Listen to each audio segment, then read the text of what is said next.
Okay, good afternoon, everybody, and welcome to today's webinar. Today we are going to be looking at all things proofing. We'll just go through a few introductions and some updates as everyone sort of gets settled in, and then we'll get on with it. Today we're going to be looking at all different types of proofing and sort of my favorite materials and sort of the way that I look towards proofing strategies.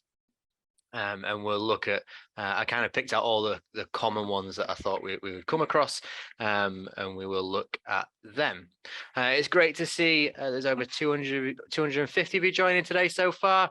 It's good to see you all here today. Just a little heads up, Alex Wade will be joining us next month on the 1st of December with a webinar on zoonosis and talking about all things pest to people pathogens. So that's going to be a good one not to miss. PPC Live is coming back to Harrogate on the 22nd of March. It's a fantastic lineup of exhibitors, talks and demonstrations, and it'll give a good bit of time to get some hands-on experience with some of the new kit that may be coming out. Online registration for this is now live. If you just search PPC Live 2023, you'll be able to find all the information about the day, and the registration will be on there as well. Look out for some updates coming soon on glue boards. There's some work being done in Wales at the minute. We're heading over next week to defend glue boards in Wales, and the Scotland consultation on glue boards has just opened. So there'll be some updates coming from that as well. We have added a lot of member benefits this year, and a popular one and one that's quite fitting with today's webinar is the trade point discount. If you want any information on member benefits, head over to the BPCA website, look under the member benefits tabs, and you'll be able to find them there. There is one CPD point available for today's webinar. If you're watching it live, it'll be added automatically as long as you filled your details in. If you are watching it on one of the social medias or on YouTube afterwards, you will need to add that point yourself.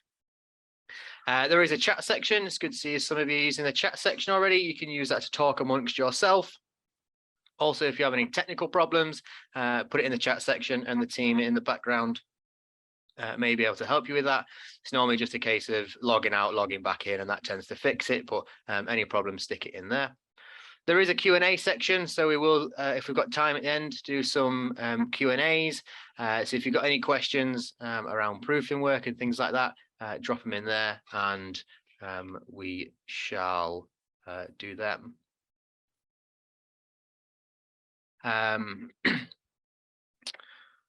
Okay, Q&A section. Charity of the year. So the charity of the year this year is Dementia UK. If you would like to donate towards a great cause, then please do so. There's normally a link pops up on the webinar page, or again, you can head over to the BPCA website and you'll find all the information on the charity of the year. Sorry, I got thrown off and as Ian popped up. Okay.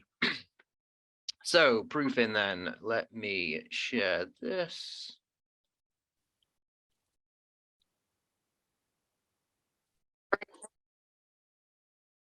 Okay, so today we're going to be looking at pest proofing strategies. And just a little disclaimer on this. So this is, my opinions and my ideas on proofing and how I've done proofing throughout the years.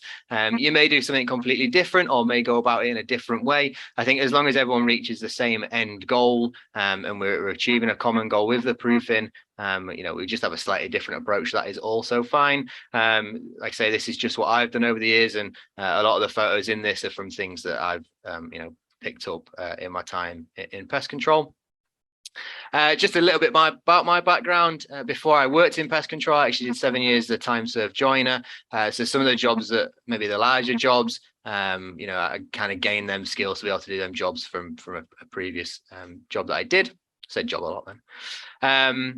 And also things like building walls, open up void spaces, have some knowledge and some experience to be able to do that, and it will give you a good stead in the long run.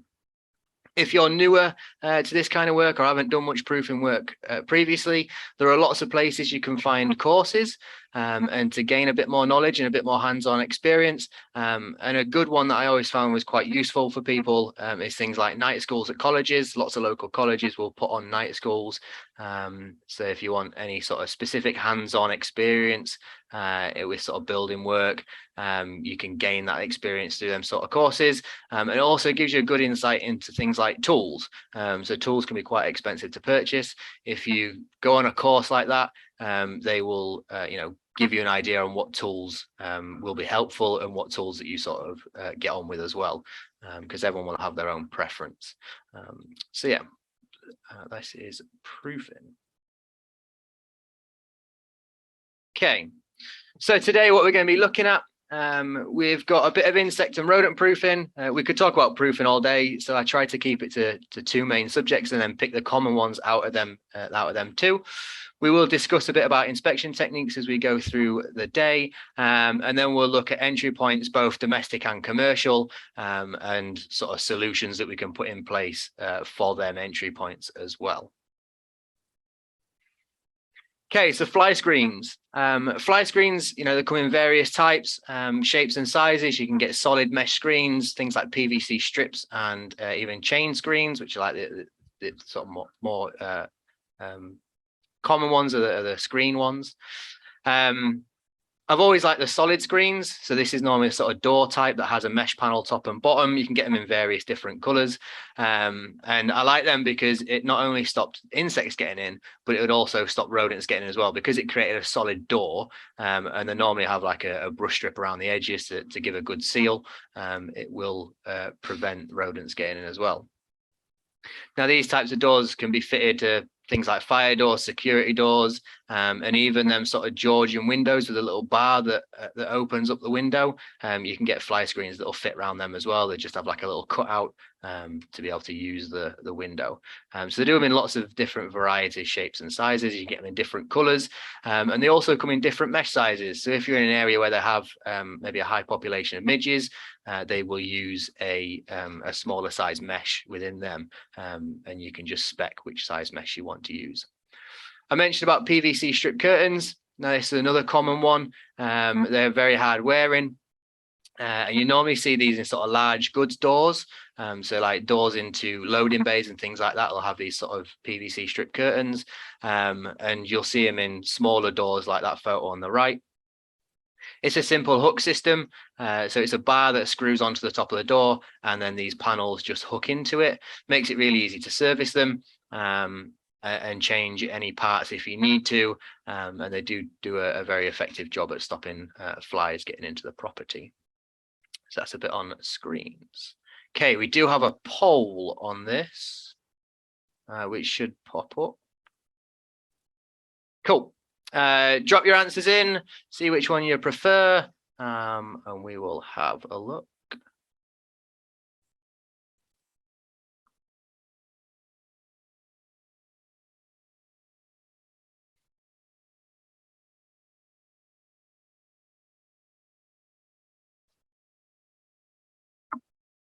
Okay, we're just going for a few more seconds.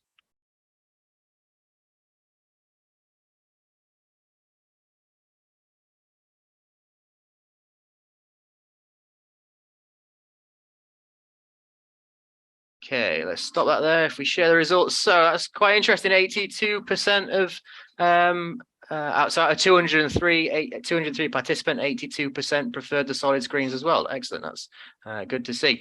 Yeah, like I say, they do come in lots of various different shapes and sizes. You can have them built out to fit round, the outsides of windows and insides of windows. So they are a good versatile tool. And again, that solid barrier is something that is good to have as well.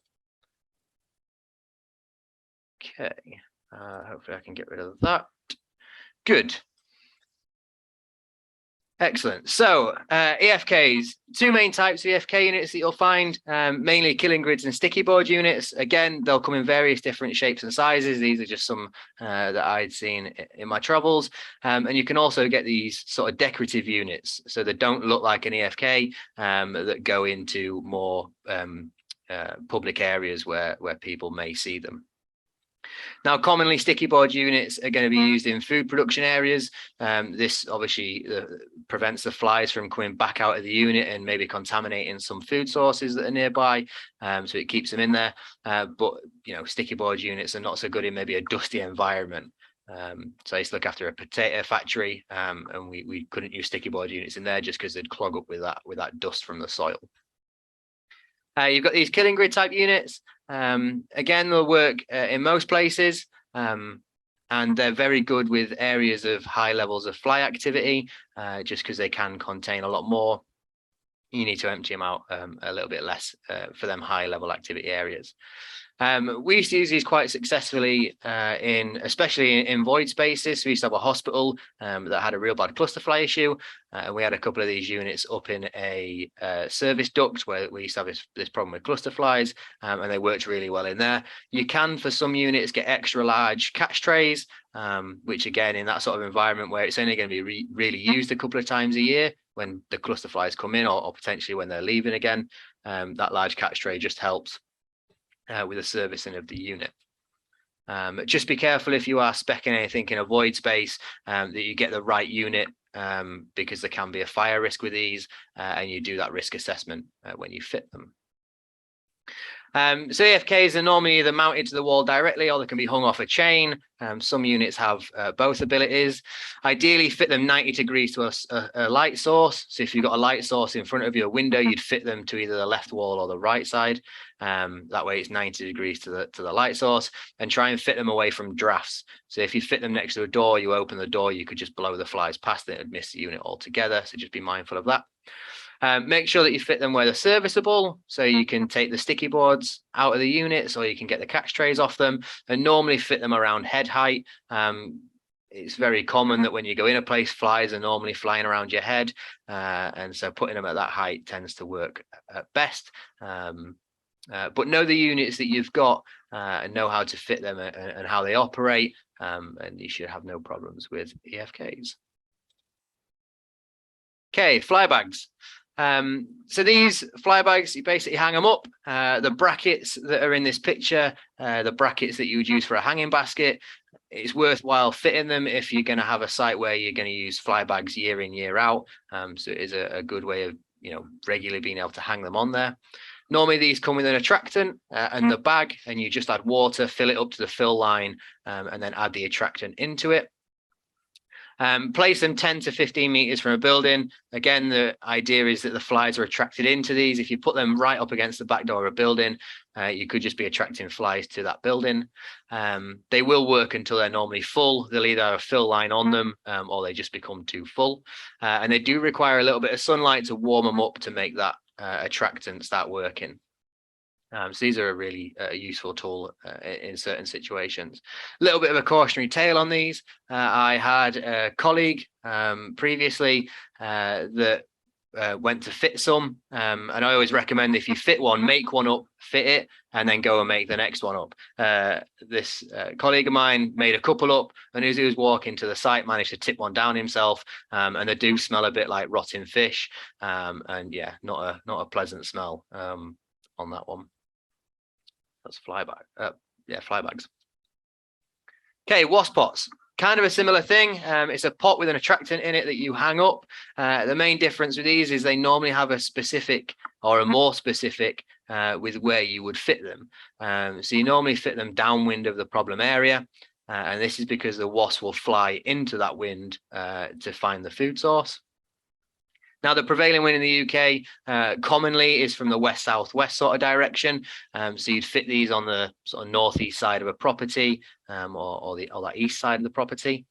It doesn't work for everywhere. So more built-up areas, or areas that are like, in between hills and things, you can get a slight funneling of the wind. So you may need to position them slightly different. But as a rule of thumb, that's a sort of prevailing wind direction in the UK. You may have a particular site where there's an attractant next door that's causing a particular problem. You want to prevent them coming from that attractant to your site, so they will work in that space as well. But majority of the time, you would put them downwind. There are various different shapes, sizes, and types of wasp pot. Again, hanging them on sort of a fence line, or somewhere where it's a little bit discreet is normally best. But just make sure you understand how they work. Some wasp pots can be used in quite unique ways. So, do a course on wasp pots maybe. You will learn a good bit from it, I imagine. And you will learn some new techniques on how to use different types of wasp pot. Okay, rodents then. Let's look a little bit about rodents. So rodent proofing, just put this in as a little bit of a reminder. For mice, 6 by 9.5 mil hole size, and for rats, 12 by 18 mil. So if you was to use a mesh that was, say, 6 by 6 millimeters, this would stop mice being able to get through it because it's smaller than that 6 by 9.5. Same with the door. If you make the gap underneath the door 5 millimeters, they won't be able to squeeze under that. Even though the gap is a lot wider, that height is obviously too restricting for them. Now, sometimes with sort of more solid strips that you use for proofing, so let's say you put in a strip along the bottom of a door, you might need to lift that strip up a little bit to be able to get the door to open freely, but still prevent the mice from getting through the door. So put in, you know, like a 2p under each end or a pound coin under each end of the strip just gives you enough height for that door to still operate, but restricts it enough to stop the mice being able to get through. Okay, so some common entry points into a domestic property then. Things like vegetation close to the buildings. That vegetation could have a harbridge in it, but it also could be hiding something else behind it, maybe a proofing defect or an old pipe that's been removed.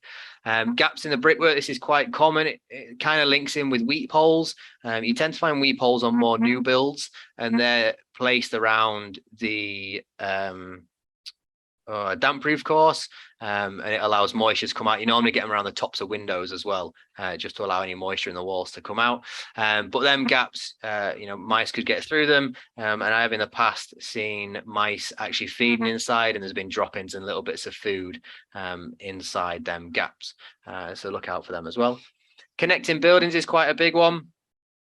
So if you've got a row of terraced houses, or if you've got a garage that's connected to a house and that you know they've got in through a garage door, maybe they could then get into the house through that connecting building. So it may be, you know, proofing work between two buildings might be required in that situation. Under doors, that can be internal or external. Again, if that gap is big enough, or if the door is damaged or rotten away, they may be able to slide underneath them doors. So just making sure the doors are in good condition and well fitted. Some, it may be that the door needs replacing or repairing. Sometimes it can be that we can carry out improvement works to the door to make it more rodent proof.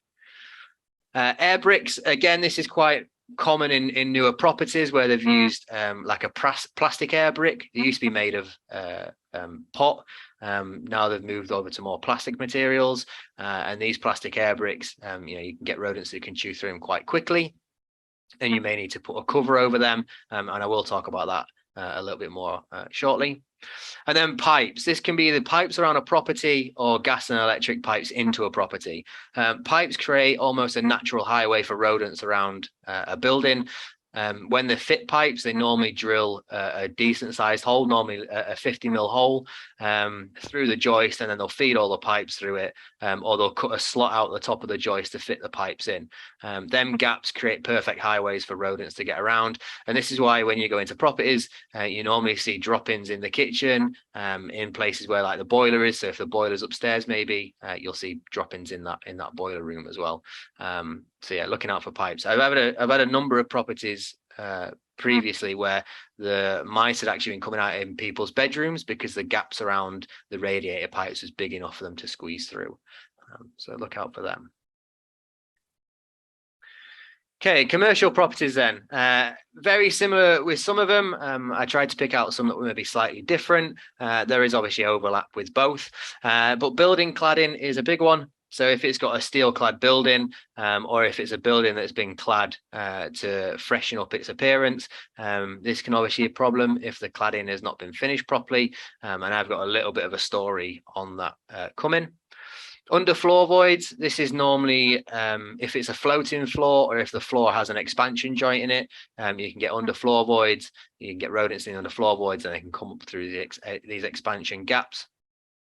Gaps around pipes we just discussed, again, could be a highway. Same with cabling. Any sort of cabling creates a natural highway for them. Neighbouring properties could be a big one. So if you've got a neighbouring property such as a landfill site, maybe, or if it's you know, a property that's you know, next to some ground that's not managed, it may be coming from a neighbouring property and causing you a problem. So that could be a source of infestation. Again, connected buildings, this could be commercially in warehouses, but also in more city areas. A lot of the cities that I've worked in the past, a lot of the problems have come from neighbouring properties, and it's been a case where they've done a revamp on next door, and that has stirred up a problem that has then moved into the property that we've been looking after. So connecting buildings, again, could be a problem. A lot of the buildings in cities can share the same network of cabling or the same network of pipework. And, you know, if they've taken one building and split it into 4, they could be connected through that path as well. Roller shutter doors is quite common, especially older buildings, if they have gaps or damaged roller shutter doors. And I'll talk a little bit about roller shutter doors as well. And then you've got sewers and drains, which again could be both commercial and domestic, but looking out for sources from drains, you know, it is quite a common thing, and we'll talk about that next. So 2 types of sewer networks mainly. You've got the part that comes from a house and goes into the road, and then you've got the pipe that runs through underneath the road that connects all the buildings. The one that is not on a private property, so a public area, would be looked after by a local water company, and they would deal with a maintenance inspection of that network. And then normally, if it's a drain that comes out of a house and connects to that sewer network, that's the responsibility of the property owner. Now, this does change slightly depending on the type of property, and this next slide kind of highlights that a little bit. So you can see there, part of the drain is part of the property owners, and part of it is from the local water company, and there can be some overlap. So that bit where there's 3 properties that are joined together at the sort of top of the picture, sometimes it can be the owner's property, sometimes it can be the local water board's property. So there can be some differences, but as a rule of thumb, if it's on private land, it's normally that landowner's responsibility to fix that drain, and if it's part of the road or the path network, it's normally the water company that does it. You can't just go working in the public sewers, as it were, the ones that are owned by the water company. Normally you have to ask for permission, so just be mindful of that if you're doing any work around sewers. Okay, so what you're expecting to see, constant immigration of rats. So you've got constant rat activity or rat activity that keeps occurring. I once had a house that had rats in the loft, and I was quite new into the industry then. And this rat problem happened. We managed to get on top of it quite quickly, and they didn't have much activity in there. There wasn't many droppings and things, so it was quite a new infestation. But then 6 months later, it actually came back, and when we went back, there was droppings. There's quite a lot of droppings and quite a lot of activity that was in that loft space.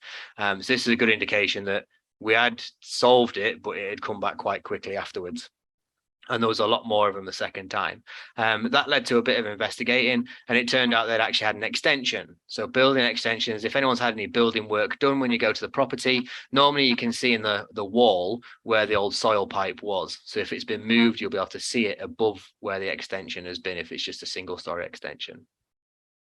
So look out for that, and in that case it was an extension that they just not capped a pipe off properly, and the rats were coming up through the cavity and into the loft space.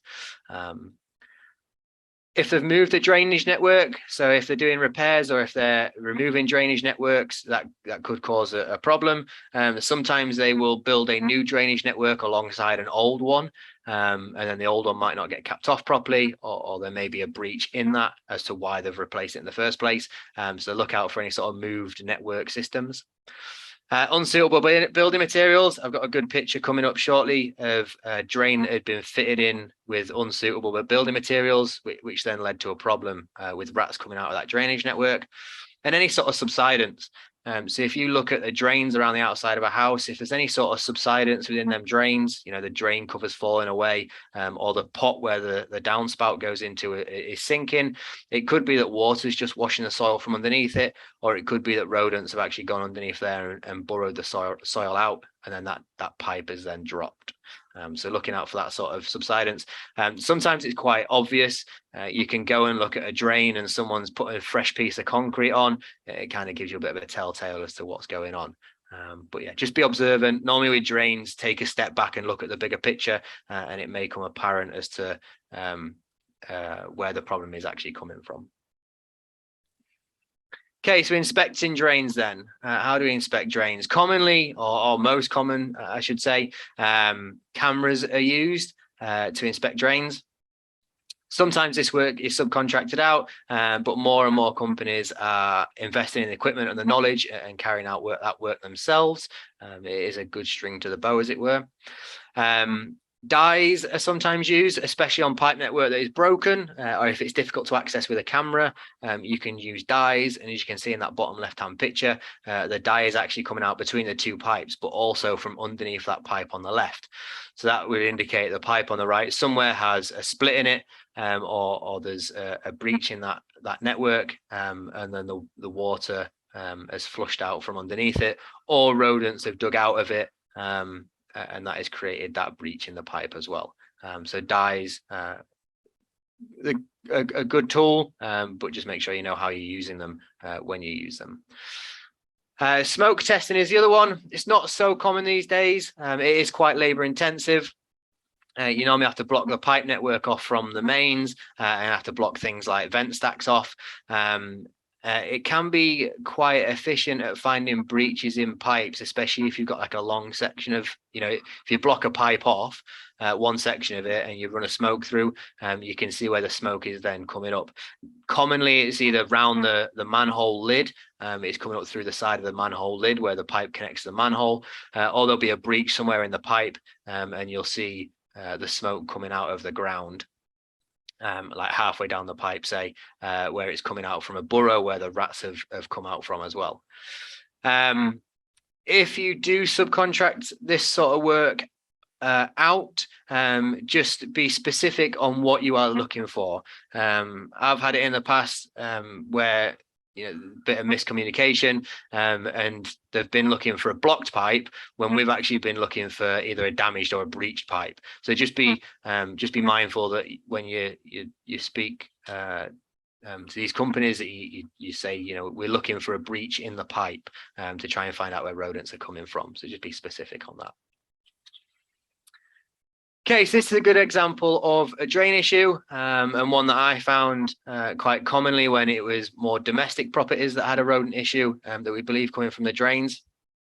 That picture on the left, you can see along the bottom of the plasterboard there's some nice spear marks, and faintly you can see the pipe behind.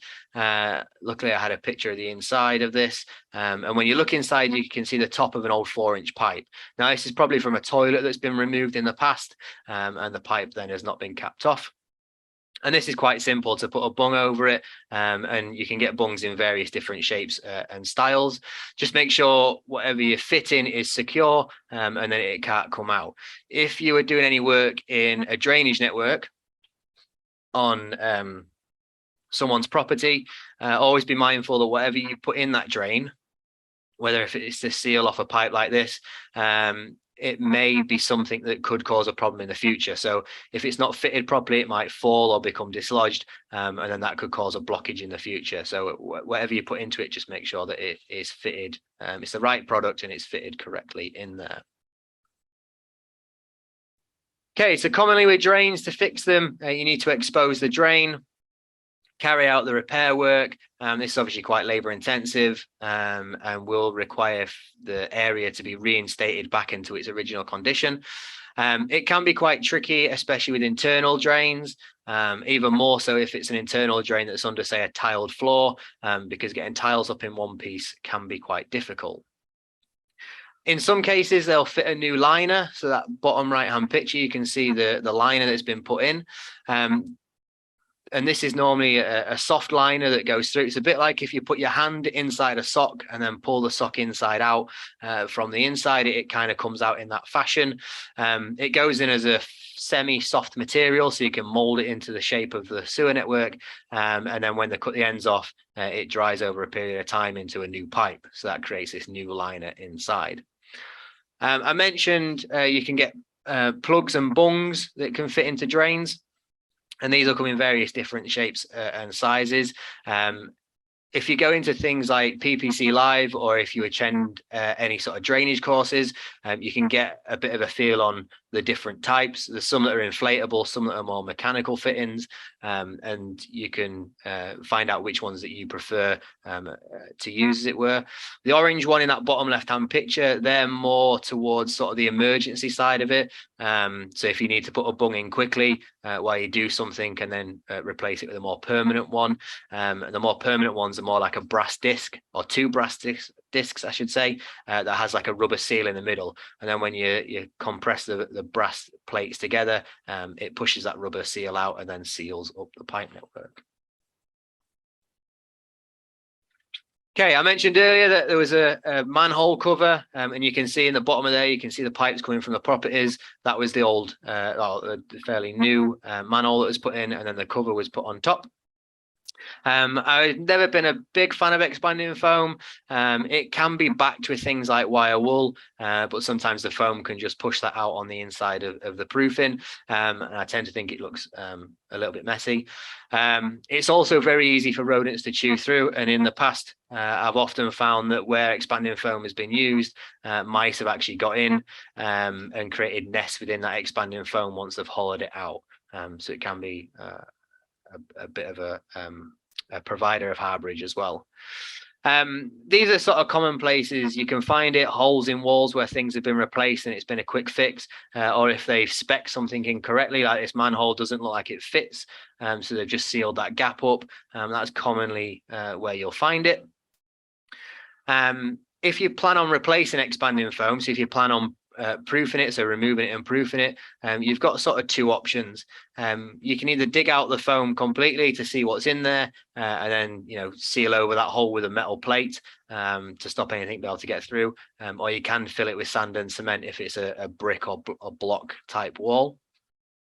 The other option is, if it is a brick wall, you can scrape the front off the foam, so it's maybe 20 or 30 meters in, 20 or 30 millimeters into the cavity. So you've created yourself a little divot in the wall, and then you use the foam to actually back the cement. So you just push the cement in, and then it stops the cement just falling into the cavity, and it creates a bit of a backer for you. So that's the sort of two ways that you can proof over this stuff. There is one application where expanding foam can be quite useful, and that is on expansion joints. So normally these are found in large warehouses and things like that, where the floor actually will expand and contract at different rates. So they're segregated into blocks. Normally they'll have like a fibrous material between them, or they will be capped with like a rubber.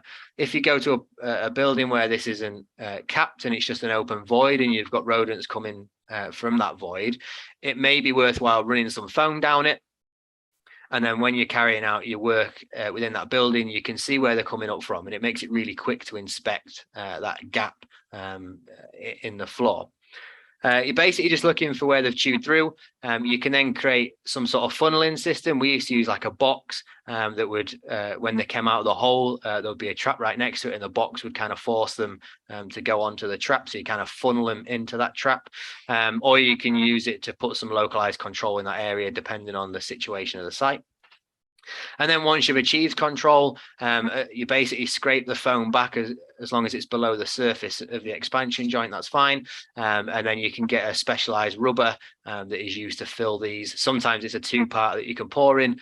Sometimes you can get like a silicone gum-based product that you can fill the expansion joints.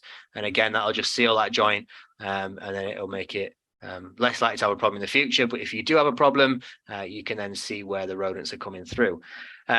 You can get different types of kits for these. You don't always have to fill them with a product. You can get stuff that fits over the gap, but whichever system you use, just know how to use it and fit it correctly if you're going to. Cool. I think we've got a poll for this one, which hopefully will pop up. Good. So, do you use expanding foam? There's 4 options all the time, same as what I've just explained. No, we don't.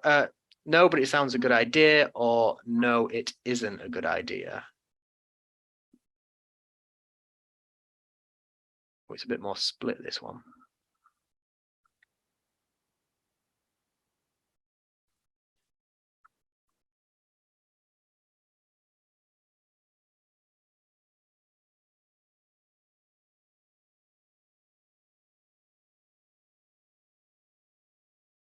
Okay, good. So yes, similar to what I thought it would be. No, it's not a good idea was 45%. No, but it sounds good to use it in them expansions joints, 23%. Same as what I've used in the past, 26% good. And then use it all the time. There's 7% of people that use it all the time. Like I say, that you can back it with things. It's not a product that is not useful in pest control. But it can be something that you may have problems with further down the line. But as long as you know about it, you know how to use it and them sort of pros and cons, that is the best way to be. Okay, hopefully this should. Good. Okay, so this was a particularly interesting site that I used to look after. And this is the cladding on commercial buildings that we're going to talk about. Normally, this is either single skin or double skin. In this case, it was a double skin building with insulation material in the middle of it. And rodents are taken up home within that void. Now, the other thing to look out for with buildings like this when they've got steel cladding is sometimes they'll have steel cladding on the outside and it'll be single skin, but on the inside they'll have like an 8-foot wall just at the base of the cladding. Now, that void space can be quite difficult to get into, especially if you're doing any sort of control works or any type of proofing works. Normally, it's because they're getting in from somewhere in the cladding outside, and you need to proof that to stop them getting in the property. Now, this particular site was a warehouse that didn't ever actually have a problem, and then the building next door was empty for a while, and then it became a food wholesalers, and then they started to have a few problems from there. Now, I was walking down the aisle one day and I took this picture on the left hand side because there was lots of insulation material in them skylights, and we couldn't work out why the insulation material was just sort of appearing in these lights. And then as I was walking through, you can see there the rat was actually sat in the roof in between these skylight windows.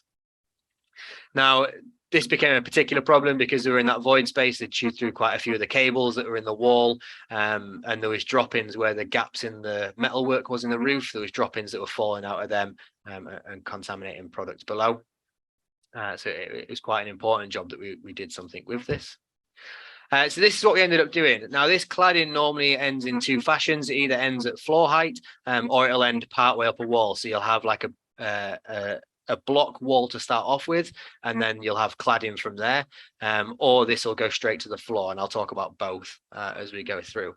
The problem with the particular site I was looking after, it was slightly off the floor. It was about a foot off the floor, and it hadn't been finished properly. So this trim, this base trim, was missing. And because this base trim was missing, the rodents were able to get up into this cladding and then get into the void space and access the wholesalers next door because it was all joined together. Basically, we had the trim fitted and we had all the works carried out to seal the property up, and then we carried out a treatment within the wholesalers area where they were coming out from in there, and we did a bit of housekeeping and pest awareness training with them just to stop any future problems. Once all the rodents are controlled, I looked after that property for a couple of years after that, and we didn't have a problem again. So doing that trim work really was beneficial, and the pest awareness training really helped with preventing any problems occurring in the future by keeping on top of them housekeeping issues. Another option for this is if the cladding goes all the way to the floor and you've got like a concrete path around the building, so the cladding finishes maybe a 10 or 15 millimeters off the floor, rodents can still get up into that cladding. Now, the best option for this I found was to put a piece of wood around the outside of the building up against the cladding, fix it in place, and then backfill the cladding side with some cement. That way it filled all the voids. When you remove the piece of wood, which acts like a bit of a shutter, you remove that piece of wood and then you're just left with a nice concrete finish around the edge of the building, which will prevent rodents getting in. So that's the sort of the two options for proofing this type of cladding, depending on the situation. Normally, the trim one, having that trim replaced, is quite the common one to go for. Okay, so a good way to find out if a hole is being used would be to use a tracking product. In this case, it was tracking dust we used. Again, great tool for not only seeing if the hole is being used, but also to give you a direction as to where the rodents are moving off from. You can get it in gel and powder forms. Just be mindful if you're using the gels that you don't use it on like a porous surface, so like concrete, because that gel can stain the concrete sometimes. So just be mindful if you're using it there. Best thing I found with these products was to get like a thin plastic film and use that. You can cut it to different shapes and sizes if you need to, but you know, an A4 size piece of plastic film, and then you can put the product on there, and then at the end of the job it's nice and easy to clean up again. You just remove that film, clean it away with your waste, and then you can use the film again for the next time. So yeah, just a good tool to use if you're looking at holes in a property. Okay, so proofing holes is probably the most common thing that I did when I was a pest controller, and I favoured with all my proofing techniques was to use a more permanent solution where possible. So it was permanent, it was going to last, and it was going to look quite professional as well, and that was sort of my preferred method of doing it. For smaller holes, say a tennis ball size or smaller, commonly I'd use like an aluminium plate. It was nice and easy to fit. It looked quite smart, and obviously it was never going to have a problem again. But that picture on the right with a missing brick at the bottom, I'd be inclined to clean that out, fit a brick in place, and replace the mortar as well. Again, putting that property back to how it was, but also it's going to be a permanent solution to that proofing issue. When to proof a hole is quite a hot topic. We was having this discussion not that long ago between myself and a colleague of mine. I preferred one way, they preferred another way. Like I say, I guess no way is right or wrong. Every site will be unique with when to proof a hole. Just be mindful when proofing inside of a building though. It's maybe better to use them holes that they're actually coming out from as control areas. So either you can put control nearby, to control them as they're coming out. If you proof all the internal holes too soon, you may force them into a neighbouring property, or they may move just to a different area of the building that could be more difficult for you to access in the future. So when to proof a hole, use your judgment, but be mindful you may want to use that hole as a control point as well. Good. So that is holes. That picture on the left, this is a roller shutter door, and I'm going to talk about this. I think it's the last slide about how to proof roller shutter doors. But this gap on the left-hand side, when you fit anything to a roller shutter door, just make sure that it covers that gap. Commonly, when I've seen these been done previously in places, they've left this little gap, which is a perfect little highway. Normally, when you put anything on the bottom of a roller shutter door, it doesn't go all the way to the floor because that seal is then there. So it actually creates a slightly bigger gap than you would have had before. But yeah, I'll talk about that shortly. Just wanted to bring it up on that picture because it's not at the end. Okay, so this is the aluminium plate method. You can screw them in place. If you're screwing them into sort of brickwork or blockwork, make sure you're using a plug. Plugs are really strong, so 2 fixings may be enough for a smaller plate, or if you're using a larger plate, it may be more worthwhile putting 4 fixings in, like that picture on the right hand side. Or if you've got it in an area where the bricks might be uneven, or if it's slightly bent or something, the wall, you may need to use extra screws just to form that shape a bit neater.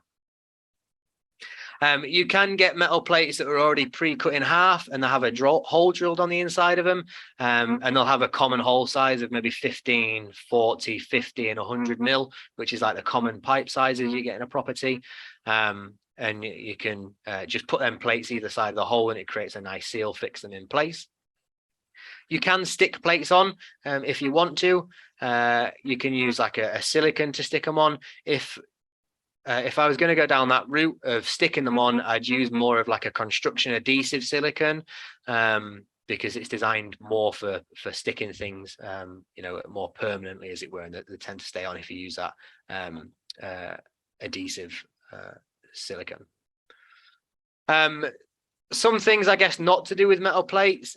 Don't seal up air bricks with them. Air bricks are designed to allow a property to breathe, so don't use a steel plate to cover a whole air brick. It may cause more problems with damp and things in the property. If you're going to do an air brick, just put some mesh over it, or you can actually get pre-made air brick covers that do work very well and look quite neat as well. Things like around cables, just be careful. Definitely don't use wire wool around electrical works. A small spark in wire wool can ignite it, so that will be a problem. External walls and things like that. Cement is a good product to use for filling around brickwork if you've got pipe work or cabling coming through it. And you can get these sort of semi-drying products. So it's a bit like a silicone, but it only semi goes off, and they normally have like ceramic balls or metal filings in them. And again, they can be quite good for proofing smaller holes, especially. With anything, whatever products you use, just make sure you're reading the product label. It will give you a guidance on how to use it and where to use it for best results. This was an air brick. Good example of an air brick. There used to be 2 pipes coming out of this air brick, and the pipes have been removed, and we actually had mice going in through there. So we just sealed them up with one of these sort of semi-drying products. It does create a little crust sometimes, but it normally stays fairly soft, which is obviously harder for rodents to chew through. This is a specific rodent proofing product. If you do need to cover an air brick, like I said, use a specific cover. Don't just put a metal plate up. I have seen them in the past where people have filled them full of expanding foam and things. It's an air brick. It is designed to allow air around that property. So leave them open where possible. Okay, this was like my proudest job ever. Sometimes you've got a big hole to proof. And in this case, this was an old pig shed that had been used by a local shop. The shop had used it as like an external store. The old opening that was behind this was basically some plywood that had been fixed to the wall, and the bottom of the plywood had actually rotten away, and the board was pushed in slightly, so it needed replacing. And this was the best solution that we could come up with for them long term. It did take a few days for us to build this. Obviously, we had to put a bit of a foundation in and then block it up and cement around the edges where there was any gaps. But again, it was a good solution for this site's problem. Now, age of properties is an important thing to look at. Listed properties do have lots of restrictions on them, and if you're working around old buildings or listed properties, make sure that you're aware of that. Normally it's the council that will deal with these, and they will give you the works that you should carry out on these properties, and they will tell you how to do it and things like that. Normally that sort of listed building works done by someone who's professional in that sort of old building. The techniques can be quite difficult to do, and if it's not done right, sometimes they can ask for it to be taken out and done again. So just be mindful around listed buildings. If you're ever unsure, if you go to Historic England's website, there is a feature on there where you can go onto a map. You put your postcode in on the map where you're working, and it'll show you any listed buildings in that area. So if you're unsure, that is a good place to start your search. Okay, another common thing I mentioned earlier was roller shutter doors. Again, this can be like roller shutter doors on commercial or even garage doors. I used to have lots of problems with domestic properties where they were coming underneath a garage door just because it was badly fitted, or the concrete underneath it had worn away, as it were. Proofing these sort of doors, it can be quite simple. Some things can be a little bit trickier, but whether it's a wooden, metal, a sliding door, them old concertina doors, you can get proofing kits for them as well, and lifting doors. Whatever door it is or whatever type of door it is, just make sure that whatever you're putting on is designed for that door. So a lot of the weather strips that you put on, a lot of the proofing strips that you put on will have a weather strip, so it deflects water away from the door, and this just prevents the door from rotting in the future and causing more problems. Or some of the sort of rubber systems that you get will have perforations in them, so any of that moisture is allowed to drain away. So if you're proofing doors, just make sure that whatever's going onto the door isn't going to damage the door further down the line. Good. And that gap I was on about is normally down these sides, so that like on the right or left hand side of the door, there's normally like a sensor on one of the sides, and that bit you sometimes have to trim around it slightly. So when you fit rubber boots, just make sure that you measure it, fit it, and that it seals that gap. This is a good example because it nicely fits across the whole of that door and seals it up perfectly. Okay. Good. We have a few minutes for questions. So if you've got any questions, put them into the Q&A section. I will just stop sharing this and get rid of that. Good. Okay. Questions. Okay, working in large corporate buildings, there are many obstacles with proofing, such as who is responsible. Any suggestions on how to make third-party service providers to act on recommendations? It depends on the site. I've had it before where so the best thing to do, and I'd say the most important thing regarding the proofing, especially if I'm having problems with getting it done, is put the proofing recommendations into your report as regular as you can. If you're doing digital reports, take pictures. If you don't do digital reports, something that is quite nice to do is to write your report, take a picture of the report and the pictures of the problem, and then email that to the customer. So then you've got a digital copy that has the pictures linked in it as well. So that's a way around it if you don't do digital reports. But yeah, put it into the report, make sure you document it on it. If it doesn't get done, you can't force them, as it were. You know, it's nice if it does get done. If it doesn't, then you can't force them. But be mindful of how you carry out your treatment. So if they're not doing the proofing work, it may be that you can't use rodenticides because you can't prevent non-targets getting into that property. So just be mindful of how you do your treatment if they're not doing the proofing work. But yeah, put it in your report. Normally, if the report gets picked up by someone like an EHO officer, they will look at it and say, well, he's put the proofing work in, so you've done your bit. If the site haven't done it, it's then their responsibility. So yeah, just report on it and be mindful of how you do your treatment is what I would say with that one. Correct height to install EFKs. I'm not sure if there is a definitive fit at this height. I was always taught by people that knew a lot more than me that head height was always best. Flies are always around head height, so it's a natural height, I guess, for it to be there. But also head height is nice and easy to service, so you get best of both worlds with that. So 6 foot is probably somewhere around there is probably a good height.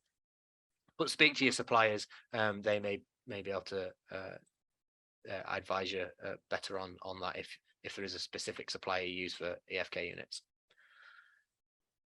Yeah, explosion risk with killing grids in dusty atmospheres. Again, whatever unit you put into an environment, just make sure that unit is spec'd for the environment you're putting it into. You can get units that are waterproof. You can get units that are designed to go in areas with high levels of dust and things like that could be an explosion risk.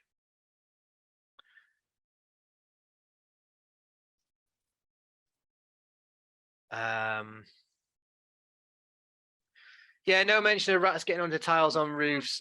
Sometimes easy access to a roof, but very difficult to investigate without going over the whole roof with a fine tooth comb. Yeah, roofs are commonly a difficult one to deal with. Finding how they get into the roof and fixing that problem is probably the way to go. So if it's coming up the drain pipe, maybe do some proofing on the drain pipe, or remove that joint in the drain pipe and put it directly into the ground. You can get things like P-traps that will prevent rodents coming through them and prevent the pipe being exposed at ground level. If there's vegetation, cut back the vegetation as well to prevent them being able to get that easy access to the roof. I tried to pick the points that were most easy accessible for rodents to get into, but yeah, roofs are very difficult to proof unless you are comfortable working at heights and you know what you're doing, because some roofs can be quite tricky to take apart as well to proof them. But yeah, good point. I know sewers are a problem, but can storm drains be also a problem? Yeah, any sort of network, especially if it's dry. So if you've got a really particularly warm summer and you've got a storm drain nearby that's dried out, yeah, it can be a particular problem. It can create a highway. I did look after a big manufacturing site that actually had a lake outside of it, and the water, the runoff from the road used to dry out in the summer, and that used to create a particular rodent problem as they were coming up from the lake through that network and then coming out near the property. So yeah, storm drains can be a problem, especially in the summer. I often find fruit flies behind bars and in washing up areas. Are there any prevention techniques other than cleaning and or sticky boards? Best treatment options.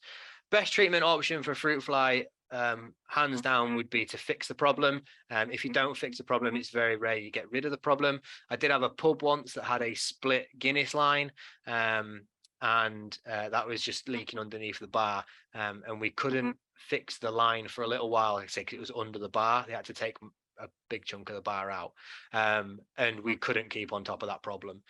So yeah, finding the source of the infestation for fruit flies would be key. There's not a lot of proofing work, not a lot of prevention work you can do without getting rid of the problem. Metal plate.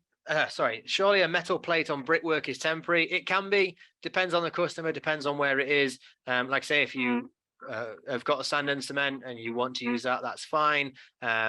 I used to use metal plates because it was easy accessible. I always had them on the van. I didn't always have cement, and sometimes a plate can be easier to fit. If it's you've got a time restraint or something like that, you can fit a metal plate nice and quickly, which is metal plate or cement were my two preferred, depending on which I had at the time and the situation of the site. But whatever you can make back into its original form is always going to be your best answer when it comes to proofing. So if there's a brick missing, replace the brick. Would be a good one. Concertina doors. Are the fixing kits I've used in the past I think that's meant to be messed up the door and stopped it from working as the client required. Concertina doors are difficult. I did one not that many years ago up near where I live. It was an old building in a city centre that had an old concertina door for a loading bay. The kit I got was very good though. Normally with the kits, there are 4 different styles of concertina door shape, and you have to get the right shape for the particular door that you are working on. They're very similar, the shapes, and it's the sort of bullnose bit that sticks out. If you get the correct piece for that bullnose, that normally helps them stay working better, or doesn't stop them from working as should be. But concertina doors are particularly difficult to proof. Sometimes it's easier to put a proofing material inside it, so maybe put a board on the inside of the door that actually seals that void space, so they can get into the board but they can't get into the property. That's normally an option to go for if you can't proof the concertina door. What would you use for weep holes? You can get metal weep hole infills. So if you have a weep hole that's broken or removed, and you need to either replace it or put something in there, you can get a little, it's like a comb, and you fold the comb in half and push it in. And that creates a gap for the water to be able to come out of, but it also stops the rodents getting into. I'm not sure what they're called, but if you look for weep hole covers or something like that, the metal ones are the better ones to go for with weep holes. As part of the first inspection of a rat treatment where possible, we should be lifting drain inspection covers to look for evidence of rat or debris in the drain. Or debris in the drain indicates a break further up the network. Yeah, drains are a tricky one. I used to like looking in drains. If you are not comfortable looking in drains, then or don't know how to work with drainage networks, it is not for everybody. But yeah, whatever you can inspect on your first visit is going to help you in the long run of that treatment. So if you can do an inspection, you think it's a drainage network, then that's a good place to start. If people are not comfortable lifting drains because they can be quite heavy, or they don't have the correct tools, then I would, I wouldn't say you have to lift them, but if you can and you feel comfortable doing so, then yeah, good place to start. How are we doing for time? Okay, we've got a minute or so left.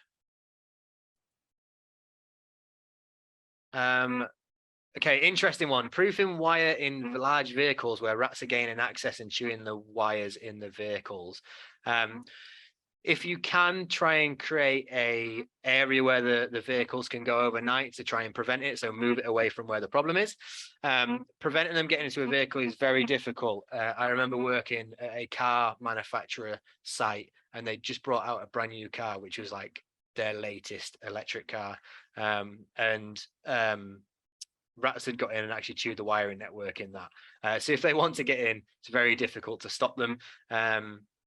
Just have a look where they're getting into. Normally there's a gap in the dashboard, and if they're coming in through the back of the dashboard and getting into the cab that way, it may be that the car or the place where you're working, whether it's a car manufacturer, if it's a yard that's just got like delivery vans, say, it may be that they may have all the vehicles adapted to stop them being able to fit through that rubber bung where the electric cables go through.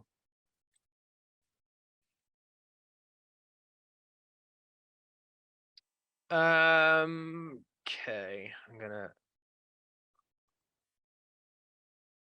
spoke about concertina doors, so that's good.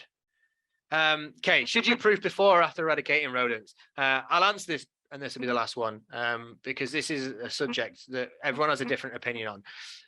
For me, I commonly, depending on the site, and every site would be different, but I would commonly proof external holes going into a property as early as possible. If they're already in the property, them being able to get in and out is going to make no difference because they're already either living and feeding in that property already. Doing that sort of proofing work would also stop secondary poisoning, because the rodents that are in the property are not going to get back out and then be picked up by predator birds and things. So that could be a good way of doing it, and something that I would commonly look for if it can be done. If it's going to cause more of a problem doing that sort of proofing work, then you have to be careful on the products you are using for starters. But also you need to use that to your advantage. So you'd use that hole for a control method.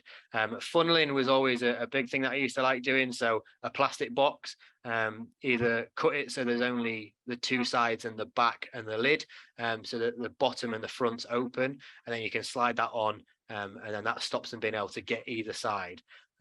Some of the external boxes now are actually open on that side that goes against the wall, so you can push them up against it and they can only get into the box if they come out of that hole. But yeah, when you should proof a hole is personal preference. I like doing it that way. I had good results doing it that way, and I always thought that that was a safe way of doing it for the risk to non-targets as well.